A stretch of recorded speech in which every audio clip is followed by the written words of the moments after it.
The Tampa Bay Buccaneers have a chance to prove this week that they are one of the better teams in the NFC. There is a lot at stake here for the Bucs, squaring up against the Eagles. It's going to be another classic here in Raymond James Stadium. We're going to break that down and maybe the return of Tristan Wirfs and Chris Godwin. All of that and more on today's game preview. I want to hear cannons. Downfield, pull up, ball to the 5, touchdown Tampa Bay. Mike Evans does it again. Fire the cannons, Bucs. It's first and goal. That's picked off. And who else? Rondé Barber. And the Tampa Bay Buccaneers may ride to the Super Bowl with that one. Third down, 18. Dropping Gannon, looking Gannon. Throws up with a head. Intercepted. 30. Derek Brooks 30. Brooks to the 25. 20. Derek Brooks all the way. There it is. The dagger's in. We're going to win the Super Bowl. And there the cannons go. Fire them. Keep on firing them. Keep on firing them. Hello and welcome back, Bucs fans, to a brand new edition of the Cannon Fire Podcast, live on YouTube today for this week's episode of the Game Preview. Week 4 is here, and the 3-0 Tampa Bay Buccaneers are going to be hosting the 3-0 Philadelphia Eagles. This feels like a heavyweight fight in every sense of the word, and I know that both teams come into this one with some injury troubles, but for Tampa Bay, on top of the matchup with Philly, they get some really maybe the best injury news they've had all season. Based off of the injury report from what we have gathered at practice and the vibes in the air, I think this week may be the week, Evan, for Chris Godwin and Tristan Wirfs to make their return to this Buccaneers lineup. And, you know, the wide receiver room is a conversation, but when we look at the trenches, when we look at the offensive line where Tristan Wirfs has been the anchor at left tackle, they have certainly needed a guy like Tristan Wirfs so far this season. Definitely. And I think it was evident last week, the most maybe, or really that second half of the Texans game as well. I thought the offensive line did a decent job holding up, in Atlanta. And overall, they weren't terrible, but you could tell the Bucs options for just running an offense, were limited.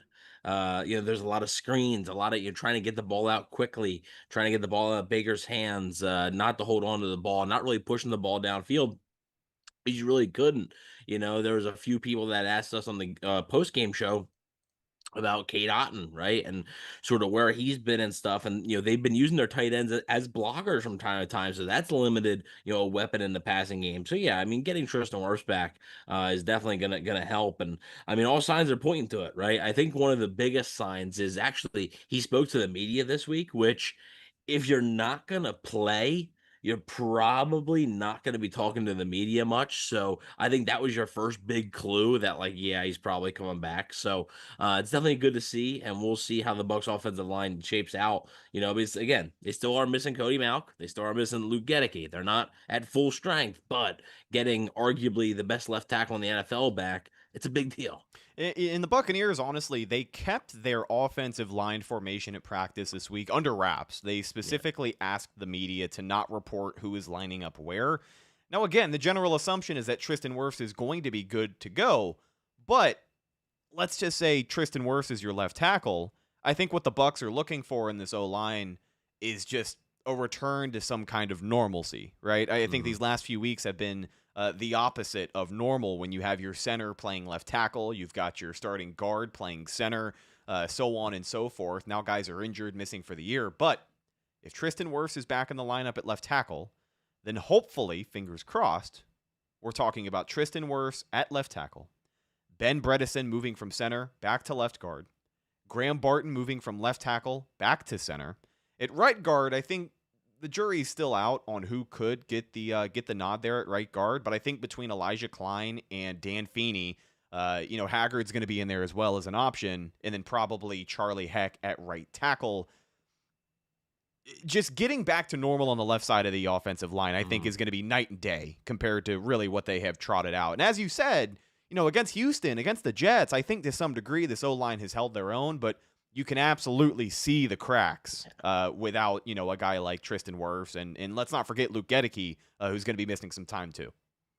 Yeah, no, for sure. And look, Cody Mauch is not coming back this season, but Luke Gedeke is. So you still got a couple more weeks until hopefully there's no other issues. Hopefully he can just come right off IR and after his 4 weeks or whatever, and it'll be good to go. So yeah, but I do agree that it's important. And there was some thought of, oh, do you put Tristan Wirfs at right tackle so you can keep Barton at left tackle and keep Bress at center?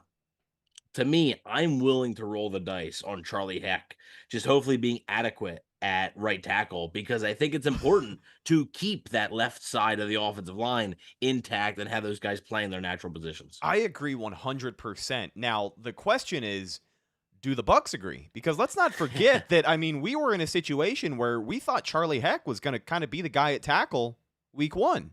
And the next thing you know, 15 minutes before kickoff, it's announced that they are moving guys around because they would rather open up some vulnerabilities in other positions than just rely on Charlie Heck. So, I mean, listen, this isn't just dog on Charlie Heck hour, but truthfully, I do think that the realm of possibilities could include, like you said, Tristan Wirfs at right tackle, Graham Barton at left tackle. It is certainly not ideal, but I think until you get a Luke Gedeke back, it could be a temporary solution.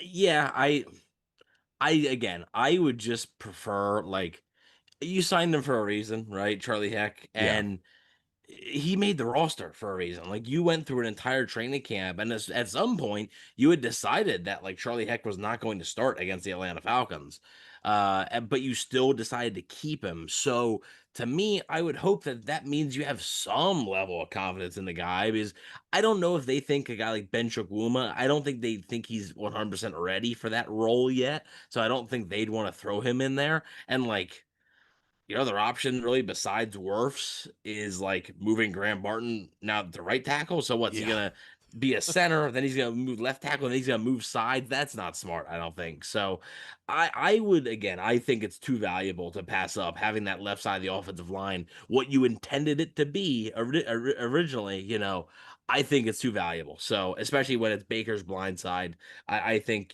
that's something you got to probably do, and just hopefully Charlie Heck, and whether it's Dan Feeney or Luke Haggard or Elijah Klein, hopefully they're decent enough on the right side of where you're able to manage it. Yeah, 100%. I agree with that sentiment entirely. I think that more normalcy is good for this Buccaneers offensive line, because headed into the season, it was arguably the strongest unit on offense.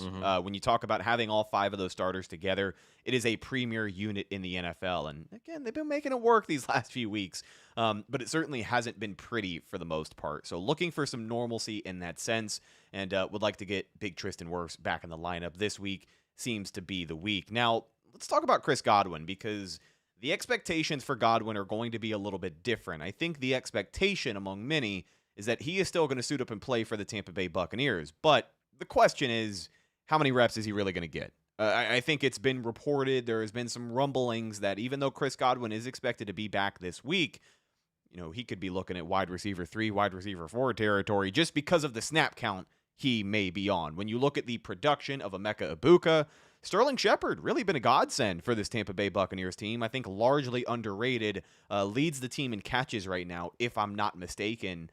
So, I mean, on top of that, you still got a supporting cast of Ryan Miller in there. Good to get Godwin back in the lineup here. No Jalen McMillan until the second half of the season, and Mike Evans has been ruled out. So where do you think Chris Godwin kind of fits into the game plan this week? What do you expect for him? Yeah, I mean, the Bucs, he's coming back before I thought he would. Yeah. I thought a week 4 timeline was probably very much best case scenario. I thought week 5, week 6, maybe more realistic there. So I think, the fact that he's out there, like, obviously he's been practicing, fully practicing, with the starters and everything. So clearly the Bucs have some level of comfortability with throwing him out there, or else I don't think they would have. I don't think they looked at it and said, oh, Mike Evans is hurt, that means we have to play Chris Godwin. I think that's just pure coincidence that, it's unfortunate, Mike Evans is going to be missing this game, but I think it's just a coincidence that, Mike gets hurt and, Chris is going in. But I don't know. Like, it might just be third downs. It might just be a few set plays, so you might only see him maybe for 15 snaps, maybe. Who knows what that entails. I don't think the Bucs are going to rush him back and all of a sudden he's going to be doing Chris Godwin things that you're used to seeing. So I wouldn't really expect that. So yeah, I am curious to see though how what type of role he plays as he's just getting his feet wet, because it's almost been a full calendar year. He got injured in late October last year. So it's almost been a full calendar year since he's played a football game. So that's a long time. And obviously it's not like an Achilles injury or an ACL or anything, but it was still a season ender. And that's going to take him some time to come back from, I think. I think a benefit for Chris Godwin, a torn ACL, a season-ending injury is no benefit to any player ever. But I think a benefit to Chris Godwin is he has been in this situation before. He has found himself getting ready to join the team later in the season because of that injury recovery. And it's going to take him a couple of weeks to get back into true football shape. But I think if anybody can put the work in and do it and come out stronger on the other side of it, it is Chris Godwin. He has been preparing for this since the moment he went down. I think everybody remembers watching on the broadcast. He's talking to his trainers on the back of the cart, and he's like, well, time to go to work. And that's exactly what he's been doing this entire time. So I'm excited to see 14 back in the lineup for Tampa Bay. I think the place is going to go nuts when he gets that first reception back in the red and pewter. I'm very excited. Also, just a side note, programming note, if you will, I will be at the game on Sunday. It is a 1 p.m. kickoff, so our post-game show will not continue as it normally does right after the game. It'll probably be a later show. 7 p.m. if we had to ballpark it as of right now. But I'm going to go to the game, enjoy it with my beautiful girlfriend and some of my great coworkers, and come home that afternoon and tell everybody about what we had just witnessed. Hopefully, it is a Tampa Bay Buccaneers win. Do you want to hear a crazy stat? Go ahead. So, as we had already mentioned, the Buccaneers in this game without Mike Evans. Tampa Bay is 0-5 in games that Mike Evans has missed either due to injury or suspension dating back to the 2022 season. Since 2019, the Bucs are 1-7 without Mike Evans. So I really didn't think that their record without Mike Evans was as bad as it has been. Yeah, because the receivers have always been like a stacked room kind of. Yeah. But in his illustrious career, Mike Evans has only missed 12 games, and the Bucs are 3-9 in those 12 games. But as we talk a little bit more about this week's matchup with the Philadelphia Eagles, the keys to victory, if you will, before we dive into that, I wanted to look at the injury front for the Eagles, because this was an interesting talking point this time last week. The Eagles were looking very much busted up.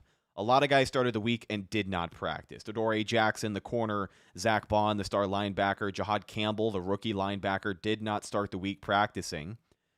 And as the days go on, those guys are bumped up to full participation. Adoree Jackson still was limited participation on Friday. He is doubtful for the game, but other than that, every other name on the Eagles injury report is expected to play. That is running back Will Shipley, tackle Lane Johnson. That was a big one. Backup quarterback Tanner McKee, and then again, Jahad Campbell, Zach Bond, the names that we had mentioned. When you look at this Eagles team, I think one of the big headlines in this one is obviously how they have fared against the Bucs in Tampa the last time that they have come down here. I think, if I'm not mistaken, the Eagles have lost, 4 of their last 5 games in Tampa? Yes. Yeah, and the Bucs have done very well. The last time, the Eagles have beaten the Bucs once in Tampa. But yeah, the last couple of times. And the games haven't even been very close either. They've kind of been Tampa Bay's won them decidingly. Yeah. Now, the Eagles made an adjustment to their travel schedule. And this is interesting. They are in Tampa Bay already. Instead of traveling on Saturday, they traveled down to Florida on Friday to try and get an extra workout in to acclimate to the heat, is the general consensus. You come down a day early, you acclimate to the heat, you get used to it. I'm just going to tell you right now, Evan, I have lived down here for 27 years, and I am still not acclimated to the heat. Yeah. So with that being said, This game could go either way on Sunday, but I do think it is really, really funny to hear more and more from Eagles fans that the reason they can't win in Tampa might be the heat. Yeah, and I know. I guess it's just this group, because the Eagles have won in Tampa before. It's not like they've never won a game in Tampa Bay. It was a night game. Done it. It was a night game. Remember, Monday Night Football. I understand that, but I'm talking like or like early like 2010s too. Like they've won in Tampa before. Like it has happened. Yeah. Like so yeah, it's interesting. I agree with you. You know, I don't live in Florida, but I know that if I went down to Florida and I'm trying to play a football game and I'm trying to prevent myself from getting heat or whatever, uh 24 hours, an extra 24 hours isn't really going to do much, probably. So, like, is it really going to prevent you from cramping up or being dehydrated or anything like that? Like, I don't really know. Like, I think that's more like nutrition wise, you know, like look at something there. But it's also weird because like they're the only team I hear it from. Like you don't really hear anybody else. Like you don't hear the I understand it's a more southern state, but like you don't hear the Panthers, you know, coming down to Tampa and be like, yeah, well, it's too hot. I mean, you I mean, know, they played the you They played the can't. Jets last week. You know, Yeah, I mean, like you didn't hear, but I mean, like a team that consistently comes down to Tampa, right, and like loses a lot of the time. So sure. like the Panthers, or you know, like teams that like the Bucs have played well against at home. You don't hear that, right? Oh man, yeah, we got acclimated to the heat and the heat and the heat. Like I understand it's September in Tampa, it's 1 o'clock on a Sunday, like it's hot. But like you've dealt with like you've played in hot weather before, correct? Like Yeah. that has happened in your football career, I think, right? So you played games before like that, and I understand it's different, but they're like one of the only teams that I really hear like use not necessarily like a straight on excuse, but use it as sort of an excuse of like, yeah, it's really hot and just and I understand that it affects them, right? Like I get it, because like Hassan Reddick, I think Hassan Reddick made comments a couple weeks ago. You know, he was in training camp with the Bucs and everything like that. He's been here for 3 months and he's still not acclimated to the heat. Yeah. Like it takes a while, and like you said, you've been here your whole life and you're still not. It's not like you're walking outside and it's 103 and you're like, oh, what a beautiful day. You're like it's freaking hot. So I definitely get it. But yeah, it's weird how they're like one of the few teams, one of the only teams I've seen that like consistently has real trouble with it. And like we always say, like the Bucs wear white at home, but it's freaking pointless because it doesn't really matter. In this matchup, it might. In this might be the one matchup where you want to be wearing, like your white jerseys. Yeah, and this is going to be another one of those games where on the broadcast, every 10 minutes, I'm surprised they don't have a prop bet for this yet. Every 10 minutes, you're going to see that zoom out shot of the stadium thermostat where Yeah. it says like 126 degrees on the field. It's going to be a pressure cooker in there. And I hope that the Buccaneer faithful in Raymond James Stadium can show up and make some noise. Again, I'm thinking about the moments on Sunday, and I don't want to think about how the game is going to play out. But I think a few moments that people are just going to go nuts, man, is especially that first Chris Godwin catch. But hearing those guys introduced before the game, right? Running out of the tunnel. They're going to make an introduction for Tristan Wirfs. They may make an introduction for Chris Godwin. And when they do, it is going to be beautiful. Let's talk about this Buccaneers offense and ultimately how I think that they can put some points up against Philly here. Because, listen, I mean, the Philadelphia Eagles, I think what's at stake for the Buccaneers in this game, for not just the Bucs, but for the Eagles, like this is the best chance the Buccaneers have had in quite a while, I think, to legitimately get a leg up on the rest of the NFC. If you start 4-0, people are going to talk about, combined opponent records all day when you're 3-0 and you're breaking down who's beat who. But to overcome what they have so far this season with a new offensive coordinator, a busted up offensive line, missing Mike Evans, well, this week, missing Jalen McMillan, a lot of the injury troubles that they have had, I think they have already proven to a lot of people that they're capable of winning games that people don't expect them to win. I don't think a lot of people outside of the, people who pick them to win every week, I don't think a lot of people expected them to go in there in Houston and win the way that they did.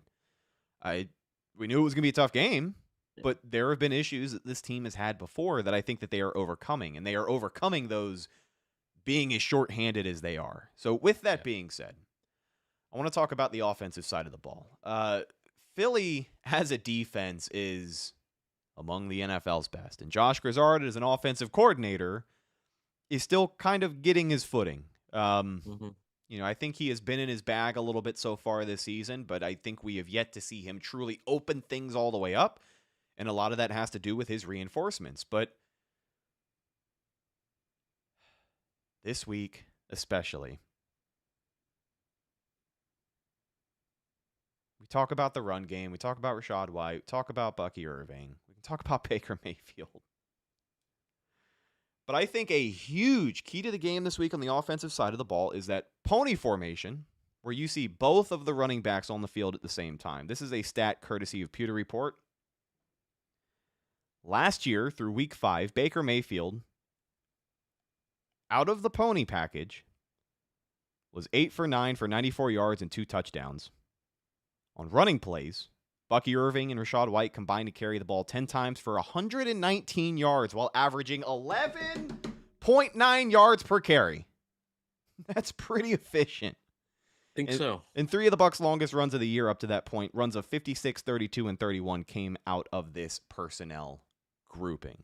We've seen a little bit of it. I want to see more of it. And I want to see just a little bit more from Josh Grizzard this week. We're seeing a lot of pre-snap motion. We're seeing a little bit of play action. Not as much as we would like, I think. But I just think that the injuries have kind of kept him with one arm tied behind his back. And I truthfully think that this week with, again, the return to normalcy, if you will, on the left side of the offensive line, I think that's going to open up a lot of things for not only this run game, but this pass game. Baker can trust in his pocket a little bit more. But I think a lot of what's going to help them be efficient against a Philly defense that has stopped a lot of people in the NFL is the presence of both of those guys, Bucky, Irving, Rachaad White, working off of each other, feeding off of each other. And with Rachaad White running the ball as effectively as he has this year, I think that formation is arguably one of their most effective when you're an opposing defense. Yeah, for sure. And look, those numbers you brought up, those I hadn't seen those. That's very, very good. And obviously it's sample size matters as well, but like it's something that you'd want to try to do again. And are they going to be able to replicate that exactly? No, because last year they had Cody Mauch and they had Luke Gedeke in that spot for most, all the season. So they had Tristan Wirfs. And they haven't had that, right? And they're not going to have that. They're never going to have their full starting 5 offensive linemen out there for this season. It's never going to happen with Cody Mauch being out for the year. So it'll be some adjusting. And I do think that Josh Grizzard has kind of had some training wheels on maybe, but I think the injuries do play a big part in that. So that's why I haven't really criticized Grizzard much, because it's hard to truly evaluate things. Yeah. When literally they, like last week, they literally were starting dudes on the offensive line that like weren't, you never would have imagined that Luke Haggard would have been starting a game for you in week 3 at least. Maybe okay, week 11, week 12, maybe you have to throw him in there in a game. But that early in the season, you never would have imagined that. So, and then obviously Jalen McMillan out, Chris Godwin's been out, Wirfs has been out. I mean, Mayfield's been banged up, right? He appeared on the injury report, which like he's gonna play, but like he's still banged up. Gedeke out. Now Evans out. So it's tough. And even this week, it's going to be tough to truly evaluate Grizzard. And because, you get Wirfs back, but like Godwin's not going to be Godwin. And you don't have Mike Evans, and you still don't have the 2 offensive linemen. So you're hoping for small baby steps here, I think. And I'm curious to see that, once these weapons and these pieces start to slowly come back to this offense, does the playbook open up a little bit more? Can they do a little bit more things and start to be a little bit more explosive there? I think the return of Tristan Wirfs absolutely allows them to open things up a little bit more. Something we just mentioned, that pony package look, having both Rachaad White and Bucky Irving on the field at the same time. The Bucs have only rolled that out 6 times this season, but that reshuffled offensive line has almost everything to do with it. Another guy I think who could be a factor in the offense this week, and a guy who really just hasn't been at all this season because he's been blocking his ass off, is Cade Otton. Maybe Cade Otton gets involved, right? I think with Tristan Wirfs with Tristan Wirfs on the left side, again, building that normalcy back up for this offensive line. If you've got 2 pedestrian guys on the right side, that is okay. Because Graham Barton is a dog at center. Ben Bredesen is better than the average person might think at offensive guard. And Tristan Wirfs is Tristan effing Wirfs, man. I don't have to explain how much he helps this Buccaneers offensive line. But I think that getting Cade Otton out there as a receiver is going to be another big-time thing for this Buccaneers offense. It's just another wrinkle that allows them to dig a little deeper into that bag. Another name that we haven't mentioned, I can't believe we talked about Ryan Miller before we talked about this guy, but Tez Johnson. Tez Johnson got his first career targets last week, and truthfully and honestly, man, he would have ended the game if Baker didn't overthrow him. I mean, he made... Yeah, wide open. Wide ass open. I think the most open anybody has been so far this season. Unfortunately, Baker missed him. But Tez Johnson going to be in the lineup, hopefully going to be a presence with Emeka Egbuka facing double team coverage, probably for the first time in his career. I think that... And also, like, he's going to be up against Quinyon Mitchell as well, who's been a fantastic corner. So, he's wide receiver 1, right? So he's going to draw the most attention. So that's... Somebody else is going to step up. It's just going to be Egbuka. He can't do it by himself, whether it's Shepard or Otton or Bucky and Rashad out of the backfield, or if it's Ryan Miller or Tez Johnson, somebody else is going to step up and be a solid receiving option for this team, or else they're just not going to be able to move the ball enough on offense. Yes, and these guys are playmakers. You know, I think that the good thing with Cade Otton potentially getting involved in the pass game is that when the Bucs needed him last year, he was able to do it and then some, right? I think that we argued that some of the games that he played last year were some of the most impressive of his career. So he's off to a slow start in 2025, but I think, again, as we return to normalcy a bit here, especially up front in the trenches, his opportunities are going to continue to open up. Let's talk about some of the guys on the other side of the football here. Buccaneers defense versus the Eagles offense. This is a matchup where I really don't know what to think, because the Bucs have done a pretty good job in the past of handling Saquon Barkley. They've done a pretty good job of shutting down the Eagles' run game entirely, right? I mean, they so far this season, their run defense stands alone in the NFL. Like, they are playing well above the average that they have had the last couple of years in the run defense department. A lot of young players stepping up and making some big plays in run defense. You know, we talked about the rookies. Benjamin Morrison had a nice tackle for loss last week. Jacob Parrish getting some quarterback hits. Antoine Winfield Jr. with a strip sack on Tyrod Taylor. This dynamic pass rush for the Tampa Bay Buccaneers affecting the quarterback. I don't know if that happens with Jalen Hurts this week, but I think if you can shut down Saquon Barkley and you can just neutralize the run game for Philly, how do you see this going? I mean, when they target A.J. Brown, he is more than lethal. We saw that on display last week. But with that being said, I know the Bucs are going into this without Mike Evans and a Chris Godwin that isn't 100%, but if the Bucs can shut down Saquon Barkley and this Eagles run game, how effective are they really? Yeah, I mean, look, so last year in week 4, right? Yeah, the Bucs got the win. It was a good win. However, it has to be said, the Eagles did not have A.J. Brown, Devontae Smith, or Lane Johnson in that game. Those guys are all really good football players. They're going to make your offense better when they're out there. So the Eagles will have those guys this time. Now, here is Jalen Hurts' career stats, or not really, well, some stats versus the Buccaneers in his career. And this includes the playoffs as well, 2 playoff games. He has a 1-4 record against the Bucs. He has 5 touchdowns to 5 interceptions, and he's 1 fumble lost. So that tells me Todd Bowles is doing something right against Jalen Hurts and Nick Sirianni there. Eagles obviously are also working in a new offensive coordinator, Kevin Patullo. So that's another thing where they've been trying to work out some kinks and stuff. And the offense has been a little bit frustrating, I think, for some Eagles fans at times this season so far. So, look, I think the Bucs' run defense has been really good, and I don't know if they're going to just rely on Saquon Barkley. I think with the weapons that the Eagles have, I think they're going to try and air it out, right? So it's going to be up to the Bucs' pass defense in the secondary, which I thought has been, for the most part, pretty fine this season as well. They've given up a big play here or two there. But I don't really think it's been that bad. So, yeah, they're going to need guys like Jamel Dean, who's been playing really well, Zion McCollum. Like, they're going to need those guys to play well. Antoine Winfield Jr., Tyke Smith back there in the secondary.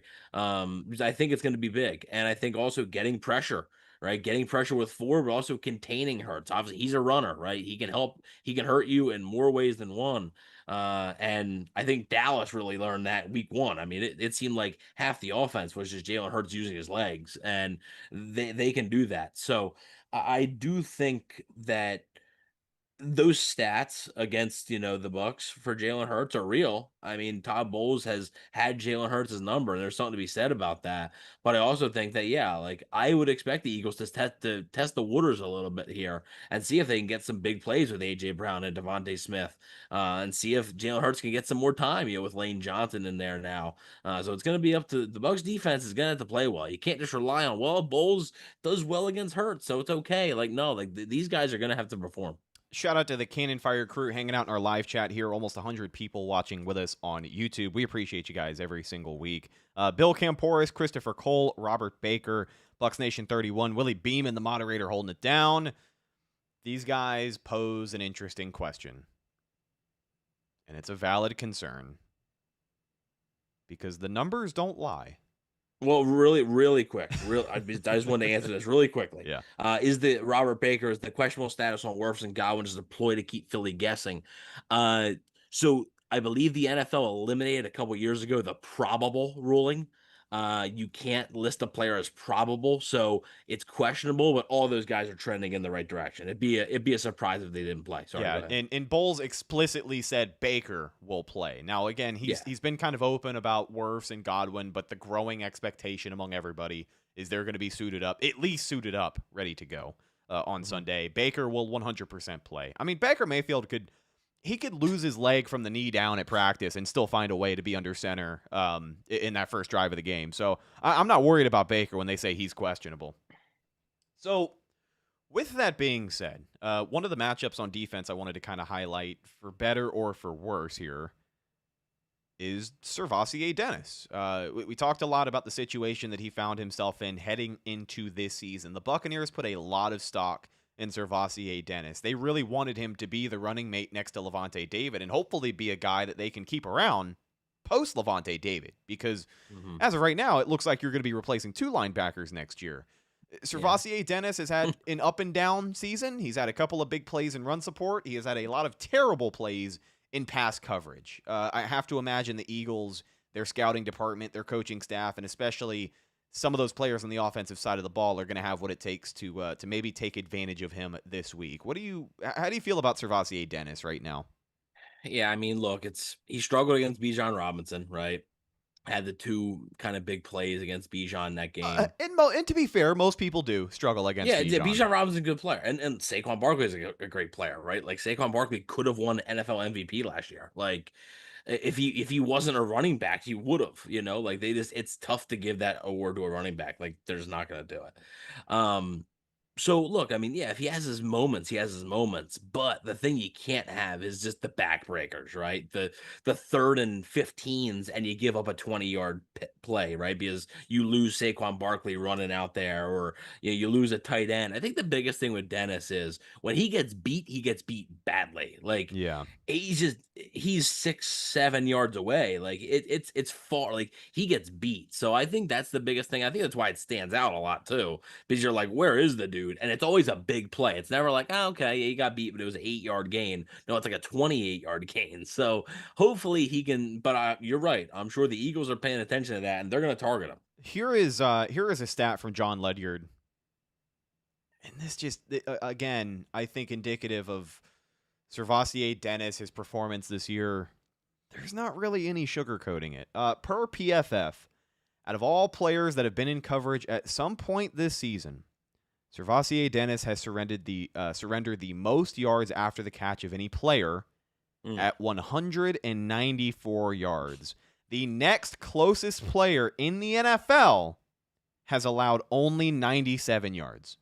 So like you said, it's not like he's just, late in coverage making the play, giving up 5 or 6 extra yards. No, these are game-changing plays, and it is seemingly always number 8.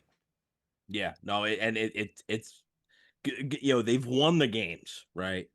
But eventually it's going to come back to bite you. Like eventually it's going to be a play that decides the football game. Like, and hopefully he can clean it up. The Bucs like him, right? The Bucs still like him. And look, I mean, hopefully everything gets sorted out, right? And hopefully it's just sort of, because he got hurt last year too. He missed He a did. lot of time last year. He missed most of the season last year. So hopefully it's just something in his development. But right now, the early returns on the Servassier Dennis experiment have not been good. Late round pick, like you said, missed most of last season because of injury. That's a tough spot for any NFL player to return, let alone a guy who has played as little as Servassier Dennis has throughout his NFL career. So, I mean, you want to see it get better, but as of right now, it looks like the Buccaneers could be in the market for potentially two starting linebackers next season. We will cross that bridge when we come to it. But a good point from Christopher Cole here. I believe that Dennis is still learning. Remember, he hasn't even started 10 games yet. And I mean that's a hot topic whenever a team decides to move on from a quarterback, right? Like in Anthony Richardson. I think people can argue all day about, did the Colts move on too fast? Is Richardson just not that guy? As a Gator fan, Richardson's just not that guy. But I think that people can argue all day if they want to. And with that being said, one of the things that's going to be brought up is just he's green, man. You don't learn something any other way than doing it, in my opinion. Yeah. So I think sure. that, for Servassier Dennis, it has been a rough start to the season. Hopefully it gets better, but I have no doubt in my mind that is a matchup on this Buccaneers defense that the Eagles are going to look to take advantage of probably early and often, to be honest. Yeah, no, I definitely think so. So we'll see. Let's get into some score predictions here and wrap this thing up. I don't think we have to talk about special teams too much, considering Chase McLaughlin and his bounce back performance last week. Riley Dixon looked okay as well. So we are going to continue to pray that everything is good on that front. Maybe we get a big time return this week as well. That would be exciting to see. But Bucs versus Eagles, my friend. It's like an unofficial rivalry at this point with the way that these teams play. They just can't seem to avoid each other. And to be completely honest with you, I think if both of their seasons go according to plan, this could be an NFC championship matchup. Potentially. I very well think it could be. When you talk about expectations for both of these teams, people talk about Todd Bowles winning a playoff game. I would like to see them reach the championship game this year. I think this team is more than talented enough. I think that what they have shown us already with the shortcomings, with injuries, I think they're just a damn good team. And it's a shame that we're not going to see them at full strength this year because of the offensive line injuries. Kalijah Cansey being out for the year, JJ Roberts, I know it's an undrafted free agent we're talking about, but maybe that's a guy who also could have popped in this secondary, who is doing great things so far to start the season. But score predictions. This is a scary game, mostly because I only get superstitious about sports, and the last Bucs game I went to in person was Bucs versus Eagles, Monday Night Football, 2023, Bakers versus season. We lost pretty badly. that was one of those games where you can check off pretty much every category that the Eagles were better than Tampa in, just out physicaled, outmanned all evening. So I'm hoping that we don't get a replay of that Monday Night Football performance. I can't come on here and pick against the Bucs either. So I am going to pick the Bucs to win this one. A 4-0 start for Tampa Bay, Evan. Like I said earlier, puts them in the driver's seat in the NFC. Not only the NFC South, but I think it proves that they are among the top tier NFC teams. And with expectations for Todd Bowles being where they are, that's exactly where they should be. I also think this is a game where if you were to lose this one, at the end of the year, there's not going to be a lot of shame in losing to this Eagles team, considering they are the defending Super Bowl champions right now. But I got the Buccaneers winning an ugly game. I think it's going to be lower scoring. I know we've kind of said that every single week, but I don't think they've fully hit a rhythm on the offensive side of the ball yet. I think that'll continue this week, even though they have the reinforcements. Those guys have to settle in as well. So give me the Bucs. 19-16. Give me like an ugly score. Give me something that's not appealing, right? I'll go 19-16. Okay. All right. There you go. Okay. Yeah. I mean, I think this game's close. I think both these teams, look, I mean, like you mentioned, they've seen each other enough, right? Like they know each other pretty well. It's not a divisional game, but it's it's darn close. I mean, the Bucs and Eagles have faced off darn near every season. 2022 was actually the only time they didn't. But I do think that the interesting thing here is I would love to see, if it's an NFC Championship rematch, you hope both teams are as healthy as possible, right? Because obviously the Bucs won't be, because most likely, going to be without Cody Mauch, but maybe they get Kalijah Kancey back if they would make it that far. But I would like to see both these teams at full strength, right? You're not really seeing that now. The Eagles have a couple injuries on the defensive side of the ball. The Bucs, obviously, we know their issues as well. I just look at the Bucs issues and I think they're bigger. Mike Evans being out's a big one. Tristan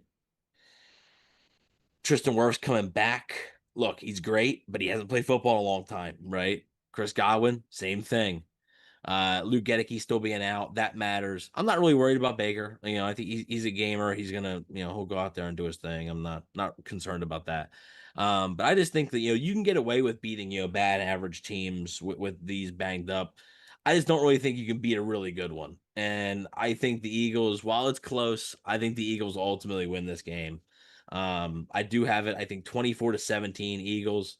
I think the Bucs might have some trouble scoring in this one. I think the defense will keep the Bucs in the game. Yeah. Because I do think that Todd Bowles' things against Jalen Hurts, I think they're real. I think Hurts could struggle a little bit in this game. But ultimately, I think the Eagles are just a little bit too much. So I think they hand the Bucs their first loss. And hey, I mean, a 3-1 start is nothing to be ashamed about, especially with the circumstances right now with the Bucs injuries. Yeah, and I think honestly, the Bucs are about to head into arguably the toughest stretch of their entire schedule leading up to the bye week. So a loss wouldn't necessarily be the way you want to start it, but I think that, again, with everything that they have shown us, they can bounce back and they will be just fine. But I'm picking them to win. It's an ugly game, 19-16. Yeah, they'll have time. Sure. They'll have a hard time scoring, but I think they win this one. Bucs Nation 31 says, I think Emeka scores 2 touchdowns again. Bucs 27, Eagles 17. We got a lot of people that can't wait for the Bucs to win so they can come in here and let you know. I look forward to the Buccaneers winning this one. And with that being said, ladies and gentlemen, that's just about going to do it for this week's game preview episode of the Cannon Fire Podcast. Bill Camporis, 24-23 Bucs win. I can't pick him to lose. I'm telling you, Bill. Mikey Kelly, Bucs 48, Eagles 10. Follow the show on social media, Facebook, Instagram, and Twitter. All of those are Cannon Fire Podcast. Best place to go for updates on the show, and of course, Buccaneer news as it happens. You can follow my co-host Evan on Instagram at Bucs_daily. You can also find him on Twitter at EvanNFL. Check out his written work at BucsNation.com. What have you got this week? Yeah, have the Q&A up with Bleeding Green Nation right now. So if you want a little bit more insight on the Eagles' perspective, head over to BucsNation.com right now. That's live. Also, Christopher Cole, really good nugget here. The Kieft injury is huge. We totally forgot to mention that at the start of the show. Kieft broke his leg last week against the Jets, and his season is over. So I know that we talked about Cade Otton getting involved in the pass game a little bit, but these blocking tight ends, Kieft, a very underrated guy in that sense, have been doing a lot of the dirty work early on in the season. So that could potentially be a loss, but it's a good thing that Tristan Wirfs is back this week because it feels like you have less of an emphasis on we need as many able-bodied blockers as we possibly can have. So it'll be tough to see him go down as a blocker, but curious to see how the Buccaneers adjust moving forward. Last but not least, check out this week's Rondé Barber show. We had Brandon Graham, Philadelphia legend, and it was a really cool conversation. Brandon Graham, the longest tenured Eagle of all time. Rondé Barber, the longest tenured Buccaneer of all time. Break down everything about Week 4's game between the Bucs and the Eagles. They also get into some top storylines across the NFL. It is great stuff. Check out the Rondé Barber show and follow myself, Instagram and Twitter at Redicus. If you follow me, I will follow you back. Willie Beeman, Bucs win 27-24. We appreciate you, Willie. Thank you guys for hanging out with us. We will talk to you Sunday night after the game. Win, lose, or draw live right here, youtube.com/Cannon Fire Podcast. I'm your host, Rhett Matthew, signing off for my co-host, Evan Wanish. We will see you in the next one. Until then, and as always, go Bucs.